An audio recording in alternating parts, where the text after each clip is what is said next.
네, 여러분 안녕하십니까. 취업대통령 정광식입니다. 오늘은 앞에 보시는 여러분들 우리 신용회복위원회 자기소개서 작성법에 대해서 한번 알아보도록 하겠습니다. 네, 신용회복위원회 제가 알아보니까 정말 좋은 일 하는 것 같습니다.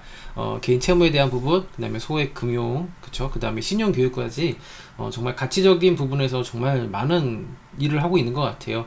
여러분들이 여기에 맞춰서 내가 해줄 수 있는 역할이나 혹은 이걸 통해서 같이 뭐 국민이나 고객들에게 해줄 수 있는 어떤 부분들을 좀 생각해 보신다고 한다면 지원 동기나 이런 부분을 쉽게 조금 더 잡아서 작성을 하실 수 있지 않을까 라는 생각을 좀 하면서 시작해 보도록 하겠습니다. 기본적으로 방금 보셨던 홈페이지는 당연히 좀 들어가 보셔야 되겠고요. 거기에서 방금 전에 보셨던 것처럼 개인 채무 분명히 좀 알고 계셔야 돼. 개인 채무 조정, 그 다음에 뭐 개인 회생, 그다음에 파산, 뭐 신청, 뭐 지원 관련된 이런 사업을 하고 있다라는 것은 기본적으로 알고 쓰셔야 돼요. 자소서만 쓰시면 안 됩니다. 무턱대고 쓰시면 안 돼요. 어떤 사업이 있는지를 쓰셔야 되는데 그 이유는 잠시 후에 자기소개서 보시면서 좀 아실 수 있겠고, 서류적인 부분에서 조금 더 주의해야 되는 부분이다 라고 했을 때 채용 공고에는 이렇게 몇 개만 좀 나와 있어요. 자, 보시면 심사 내용은 기초 자격 적부 심사입니다. 블라인드 준수 여부를 하고 있고요. 자기소개서 같은 경우에는 충실도가 현저히 낮다고 판단되는 경우 불합격이죠. 그냥 뭐 예를 들면 500자 쓰라고 했는데 한 50자 쓰고 말아버리거나 이런 경우도 있어요. 여러분 정말 많이 있습니다. 생각 의외로 자기소개서 정말 이상하게 쓰시는 분들 많이 있어요. 네, 기본적으로 성실하게 작성을 해야 되는 거 여기서도 얘기를 하고 있고요. 자, 항목당 200자 미만 작성 시 여기는 글자 수를 좀 얘기를 해줬으니까요. 이 이상은 써야 된다라는 거 여러분 좀 알아주시면 좋겠고, 의미 없는 숫자나 문자를 나열한 기역, 니은 1, 2, 3, 4, 1, 2, 3, 4 그냥 분량만 채우면 안 된다 라고 하는 부분과, 그 다음에 항목과 동일 내용 반복 작성하는 경우 있어요. 그러니까 그 똑같은 내용이 들어가거나 이런 부분이죠. 그러니까 사례가 겹치지 않도록 되도록 해주셔야 된다라는 것을 여기에서는 얘기하고 있군요. 채용에 대한 부분은 일반과 전산 두 군데 있습니다. 봤을 때 전국적으로 봤을 때 지역근무 우선자 이렇게 해서 나뉘어져 있고요. 그 다음에 전산개발은 3명 1명 생각보다 많지는 않지만 일단 떴으니까 써야겠죠. 신용회복위원회 지원한 이유와 1번 문항입니다. 바로 볼게요. 직무를 잘 수행하기 위해 자신의 역량을 어떻게 개발해 왔는지 구체적으로 기술해 주십시오. 800자입니다. 충분히 자기소개 문항은 하나 혹은 2개 정도를 써볼 수 있는 문항이고요. 솔직히 이런 문항은 여러분들이 지금 자기소개서를 계속 쓰고 있다고 한다면 많이 본 문항 중에 하나일 거예요. 그래서 여기에 대한 부분을 좀 더 많이 설명은 하진 않겠습니다. 쓰긴 어렵지만 또 많이 또 설명을 들었을 거니까요. 자, 중요한 포인트만 잡고 갈게요. 자, 입사 지원 이유를 기관 및 직무 중 하나를 선택하세요. 그러니까 이걸 제가 좀 써놨는데, 지원인 이유다라고 했을 때, 그 회복위원회에 대해 맞춰서 쓰는 부분들도 있겠고 직무에 대해서 맞춰 쓸 수 있는 부분들도 있겠어요. 그러니까 뭐가 틀렸다 맞다 라고 보다는 실제 신용회복위원회에 지원한 이유라고 했을 때 가치적인 부분에서는 쓸 수 있죠. 근데 또 직무에 대한 부분을 쓰지 말라는 건 아니에요. 신용회복위원회에 지원한 게 내가 이 일에서 이렇게 하기 위해서 지원했다 이렇게 접근할 수도 있는 거니까요. 둘 다 틀린 건 아니지만 이 두 가지를 모두 다 쓰려고 하다 보면은 오히려 죽도 밥도 안 되니까 되도록이면 글을 좀 단순하게 가서 가독성 있는 글을 여러분들이 같이 만들어 주셔야 되겠고요. 자, 작성된 기관을 중심으로 작성할 경우 가치관, 제가 방금 말씀드렸던 부분이죠. 그리고 직무의 경우 핵심 역량을 기반으로 작성하되, 자, 그래서 여러분 중요한 게 직무기술서에 대한 부분이에요. 직무기술서 지금 밑에 보시면은 제가 3개를 다 따왔어요. 다 따왔는데 여러분들이 여기서 좀 중점적으로 보셔야 되는 게, 솔직히 이거 다 읽으려면 저도 귀찮아요. 읽고 싶지 않아. 솔직히 읽어도 추상적인 내용이 더 많고요. 그래서 여러분 요거 봤을 때 실제 담당 업무만 보겠습니다. 경영일반, 조사, 연구, 회계, 홍보, 소액 금융, 보증 지원, 법률 지원, 상담 지원 등등, 이것도 좀 마음에 들기는 않지만 여러분들이 요거를 봤을 때 내 핵심 역량, 나 상담 지원 이전에 친구 또래 상담 해봤어. 오케이, 나 요거를 좀 연결지어서 해봐야 되겠다. 이렇게 접근하는 거죠. 이걸 다 쓰라는 게 아니고 이 중에서 내가 좀 연관이 있는 거 하나만 좀 뽑아보시면 되겠죠. 신용상담, 개인 워크아웃, 프레임워크, 신속, 채무 조정, 소액금융, 보증 지원, 상담 및 접수, 개인 회생, 파산, 지원, 이렇게 해보는 부분에서는 경력자 아니라고 하면 일반 대학생들은 이 부분을 좀 쓰시기 좀 어려운 부분이 있겠죠. 자, 그래서 여러분들이 뭐 회계나 홍보 이쪽도 좀 한번 맞춰보시면 되겠고요. 그 다음에 뭐 조사, 연구, 분석했던 부분이 있으면 이렇게 맞춰보시는 것도 일반 사무행정에서는 조금 더 맞춰보실 수 있겠고요. 직무수행 내용, 결산 관리, 뭐, 그 다음에 고객 상담, 보고서 작성, 있잖아요. 여러분들이 기본적으로 벽보라도 한번 써봤을 것이고요. 아니면 친구들에게 공지라도 한번 써봤을 것입니다. 자, 그것을 어떤 이유로 어떻게 접근해봤는지, 이런 부분들도 대학생들 입장에서는 작성을 해보시는 것도 괜찮겠고요. 돈을 관리해봤다라고 한다면은, 뭐, 회사를 다녀봤던 분들은 돈에 대한 관리, 자금 관리, 혹은 이제 대학생들이라고 한다면 뭐 총무나 이런 업무를 해봤던 부분이 있다고 한다면 이런 거라도 좀 맞춰서 작성을 해 보시면 더 여러분들이 직무 맞춤형 자기소개서가 될 수 있겠고요. 이런 경험이 없다라고 하면은 관련 부분에서는 지식이 있겠죠. 경영 분석 관련, 고객 서비스 규정, 고객 심리, 그렇죠? 나 심리학과야. 여기 맞춰볼 수 있겠죠. 어떤 과목을 들어서 이렇게 좀 배워봤고 무엇이 중요하다는 것을 알게 됐다라고 하는 형식으로 좀 작성을 해볼 수도 있겠습니다. 자, 그 다음 필요 지식 뭐 쭉 해서 여러분들이 여기서 맞춰서 좀 작성해 부분이 있겠습니다. 그 다음에 뭐 전산 관련 같은 경우에는 여러분들이 여기 안에서 좀 나하고도 좀 해봤던 뭐 어떤 다뤄봤던 툴이라든지 언어적인 부분이죠. 이런 부분이 있어야 아무래도 쓰실 수 있기 때문에 뽑는 인원은 적지만 그만큼 경쟁률은 그만큼 더 줄 수 있는 부분이니까요. 어쩔 수 없죠. 일반 사무 쪽은 당연히 많을 수밖에 없고 기술직은 좀 적은 게 좀 요즘의 현실이니까 네, 인정할 건 인정하고 넘어가자고요. 자, 그럼 2번 좀 보겠습니다. 자, 공동의 과업을 달성하는 과정에서 구성원 간 갈등이 발생했던 사례. 그쵸. 구성원 간 갈등이 발생했던 사례. 그죠? 근데 더 중요한 건 공동의 과업이에요. 뭔가가 같이 진행되는 상황에서 갈등 상황을 물어봅니다. 그쵸? 이건 당연히 대인관계 능력 중에 갈등 관리에 대한 것을 확인해 보고자 하는 거고요. 해결하기 위해서 본인의 의사결정 방법, 자, 어떻게 그 사람들하고 해결하기 위해서 무엇을 했느냐, 어떤 과정을 거쳐서 정보들을 얻어서 그런 결정을 내렸는지에 대한 부분을 보고 있는 겁니다. 자, 기본적으로 여러분들 이렇게 보시면 돼요. 어떤 유형인지, 즉 갈등이 왜 발생했는지에 대한 부분들도 같이 보셔야 되겠습니다. 예를 들면은 이게 감정적인 부분인지, 혹은 이제 타인에 대한 어떤 지나친 공격에 대한 부분의 문제였는지, 그렇죠? 실제 갈등이 발생했던 사례를 쓰라고 했으니까 갈등이 왜 일어났는지를 보는 거죠. 그래서 유형을 좀 보셔야 됩니다. 감정에서의 어떤 타인에 대한 지나친 공격, 감정적 논평, 뭐 예를 들면 그거는 뭐 이렇게 보면 상대방의 어떤 감정 없이 계속 이제 공격만 하는 유형이죠.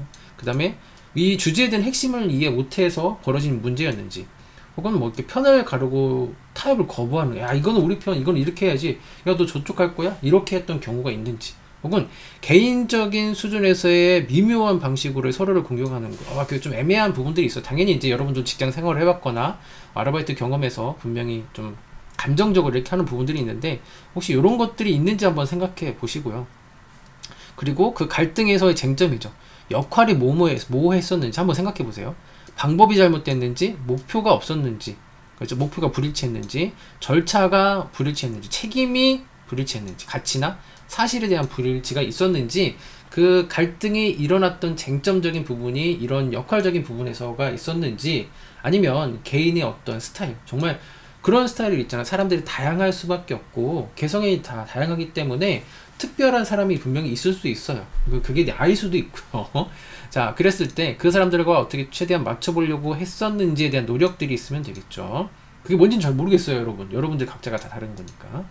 자, 통제와 권한 확보를 위한 뭐 어떤 싸움, 그쵸? 여기까지가 우리고 뭐 저기까지, 여기 뭐 어떤 업무를 해봤던 분들은 그런 것들도 있겠고, 어떤 자존심, 뭐 어떤 질투에 대한 부분들도 있을 수 있겠죠. 자, 이러한 부분이 갈등이 왜 일어나는지에 대한 부분을 이런 식으로 책임인지 절차인지 어떤 사실에 대한 관계에서 불일치인지 이런 부분들도 확인해 보시고, 감정적으로 그냥 좀 그랬던 건지도 한번 생각해 보세요. 솔직히 감정적인 부분이 갈등은 가장 크죠. 그래서 여러분들이 제일 좋은 방법은 서로 윈윈할 수 있는 방법이 뭐냐, 이런 부분을 같이 제시를 했느냐라고 하는 부분이죠.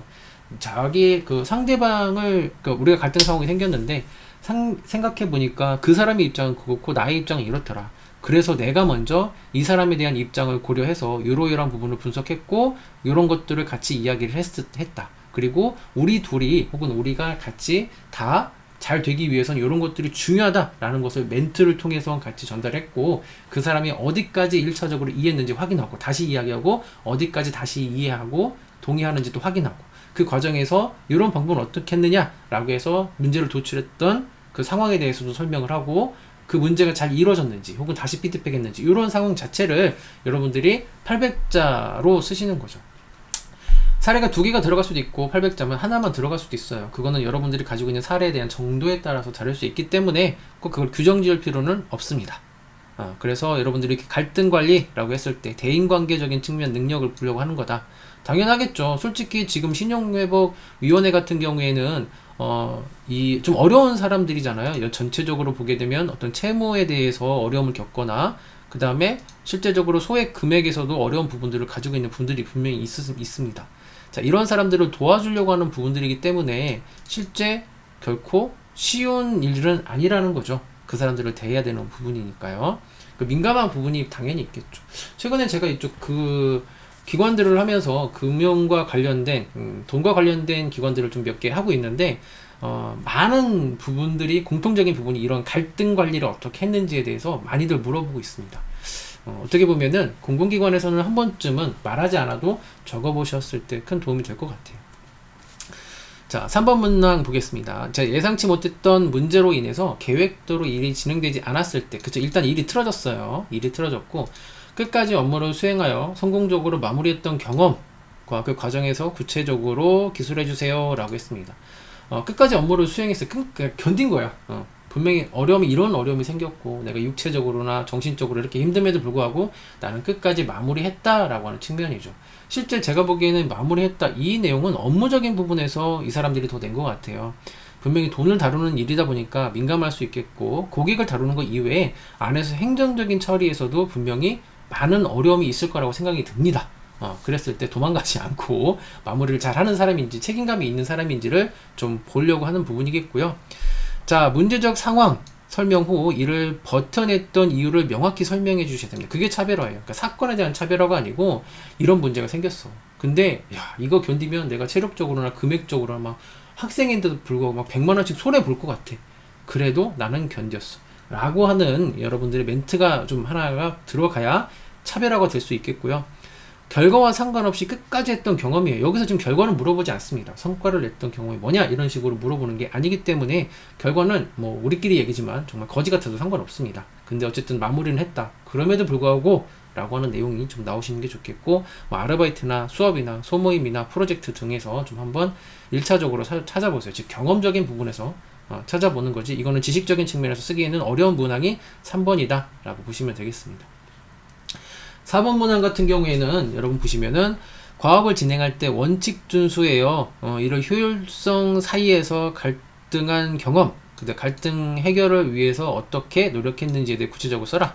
요거는 조금 더 미화해서 말씀드리면, 갈등 상황에서 마음속에서 천사와 악마가 이제 싸운 거예요. 그죠? 하지만 천사가 이겼다라는 식의 문장들이 좀 나오면 되겠습니다. 좀 웃자고 한 얘기인데, 그런 거죠. 결국에는 타협하지 않았던 내용이 들어가야 되겠죠. 뭐 예를 들면은 내가 학교 수업에서 이거 족보만 보면은 이거 완성할 수 있어. 요것만 조금만 더 하면은 살짝만 컨닝만 해도 내가 1등 할 수 있어. 혹은 뭐 내가 좋은 성과를 낼 수 있어. 그런 상황들이 분명히 있었을 겁니다. 자, 그런데 그런 상황을 내비두시고 내가 정확하게 뭐 손해를 본다고 하더라도 이렇게 정직하게 했다라고 하는 부분입니다. 갈등을 해결하기 위해서 어떻게 노력했는지, 뭐 마음을 다잡았는지, 아니면은 뭐 그런 족보를 아예 안 보려고 어떻게 했다라든지, 뭐 이런 노력적인 부분이 들어가면 되겠죠. 타협하지 않았다라고 하는 분명한 이유를 명확하게 작성, 않았던 이유나 혹은 내가 다짐이나 마음이나 이런 것들이에요. 이건 좀 뇌피셜로 좀 들어가도 되겠죠. 왜냐면 매번 다 행동으로 그 마음속에 있는 내용들을 다 이야기할 수는 없으니까요. 사례가 그렇다라는 거고요. 다른 사례에서는 또 다른 내용들이 나올 수 있겠죠. 자, 5번 같은 경우에는 이게 그쵸, 5번이나 6번 얘네들이 써놨어요. 실제 서민금융제도를 이용한 경험이 있다면 이라고 하는 전제 조건이 나왔죠. 이용하신 분들만 쓸 수 있는 거예요. 그쵸? 안 해봤던 사람들은 넘어가야 되겠습니다. 분명히 이용해봤던 사람들은 분명히 좀 더 도움이 될 거예요. 왜? 본인이 직접 활용을 해봤으니까요. 자, 그랬을 때 문제점이나 개선점이 필요한 사항을 기재하라 라고 했기 때문에 좀 기간이 됐다고 하더라도 혹은 해봤던 경험이 있다고 한다면 이런 부분은 개선이 되면 좋겠다 라고 하는 부분이 있을 겁니다. 근데 감정적으로 분명히 안 좋았던 부분들도 분명히 있을 거예요. 그렇다고 해서 너무 세게 이야기하기보다는 좀 문항 자체를 좀 더 그리다 보니까 긍정적인 단어로 써서 개선을 이렇게 하면 더 좋을 것 같다라고 하는 해결책 방법까지를 이야기하신다면 5번 같은 경우에는 조금 더 작성하시는데 쉽게 작성하실 수 있겠고, 반대로 이제 그런 경험이 없으신 분들은 이제 6번을 좀 포인트를 잡고 갈 거예요. 그죠?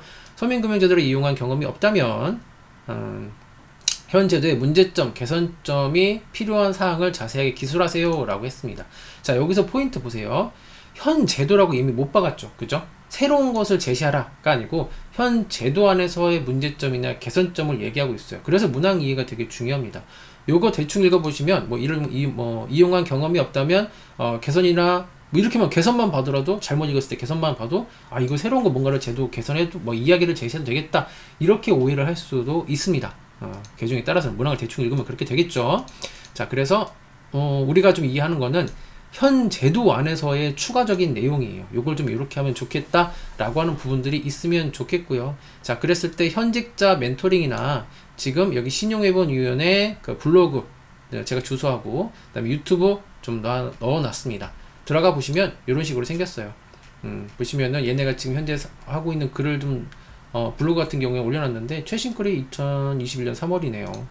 그래서 조금 이게 아니죠. 요것만 이제 올렸던 게 인기 글이니까 최근 거를 밑에 보셔서 현재 어떤 사업들을 좀 하고 있는지 거기에서 조금 더 하면 더 좋은 것들이 어떤 게 있는지 한번 고민해보는 여러분들이 좀 되셨으면 좋겠고, 그리고 읽기 글이니까 제가 한번 링크를 아까 열어놨으니까요. 자, 채무조정 6개월 이상 성실 상환자에게 후불 교통카드 기능이 포함된 소액 신용 체크카드를 지원하여 일상생활에서 불편 해소와 신용도 상승의 기회를 제공한다, 이런 내용들이 있네요. 그러면 여러분들은 여기서 뭘 좀 포함해보면 좋을까요? 일단 브레인스토밍이니까 후불 교통제, 택시도 좀 포함하면 좋겠다, 이렇게 생각할 수도 있겠고, 아니면은 신용카드까지는 아니지만 그 카드에 이러이러한 어떤 포인트 제도를 좀 더 주면 더 어떻겠느냐, 자신감을 가질 수 있게끔 이런 내용들도 여러분들이 요 블로그나 그다음에 유튜브 안에서 이야기했던 내용들을 조금 더 개선해서 쓰시면 됩니다. 그걸 엄청나게 큰 거를 쓰려고 하시기보다는 방금 전처럼 내가 조금 더 현실적으로 개선하고 당장 처리할 수 있는 것들을 써주시는 게 좋겠죠.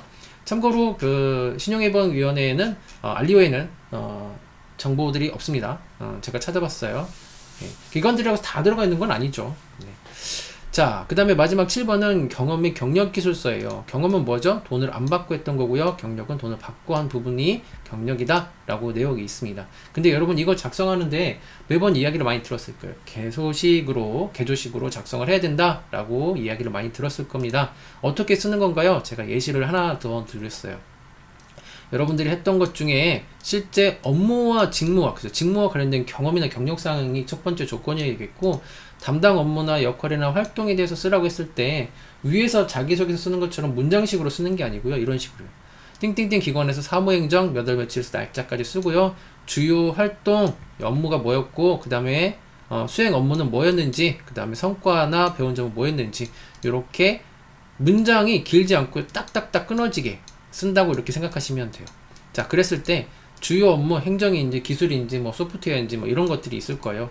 운영 관리인지 여기까지는 추상적으로 좀 나와도 되고요. 그 대신 수행 업무가 좀 더 디테일하게 나와야겠죠. 어떤 서류 업무를 어떤 식으로 정리하고 이렇게 했음, 현장 관리자 몇 명을 몇 달 동안 이렇게 관리해서 이런 결과 있었음, 이런 식으로 했음, 뭐뭐함, 이런 식으로 마무리해 나가시는 게 개조식이다 라고 보시면 되겠고, 추가적으로 여기서 말한 요거 3개 이외에 그러면 우리가 아직 경험, 즉 대학생이나 이제 사회초년생으로 경험이 없으신 분들 같은 경우에는 자, 성과나 배운 점, 저는 그래서 이런 것들도 한번 배워보게 되거나 중요하다라는 것을 알게 됐습니다 라고 하는 형식으로 여러분들이 작성을 해보신다고 한다면 실제 여러분들이 평가 자체를 업무했던 거에 플러스 알파가 될 수 있으니까요. 개조식 같은 경우에는 이렇게 경험 기술서나 경력 기술서는 이렇게 쓰게 되겠고, 실제 여러분들이 면접에 가게 되면은 이 문항에 대해서 더 많이 물어보는 경우가 더 많을 겁니다. 자, 이렇게 해서 오늘은 여러분들하고 신용회복위원회 자기소개서 작성법에 대해서 한번 알아봤습니다. 여러분들이 작성을 하시면서 어려운 부분이나 혹은 내가 썼는데 이게 맞는지 틀리는지 참 감이 안 잡힌다 라고 하면 언제든지 저에게 연락 주시면 저도 성심성의껏 도와드리도록 하겠습니다. 오늘은 여기까지 하도록 할게요. 수고하셨습니다, 여러분.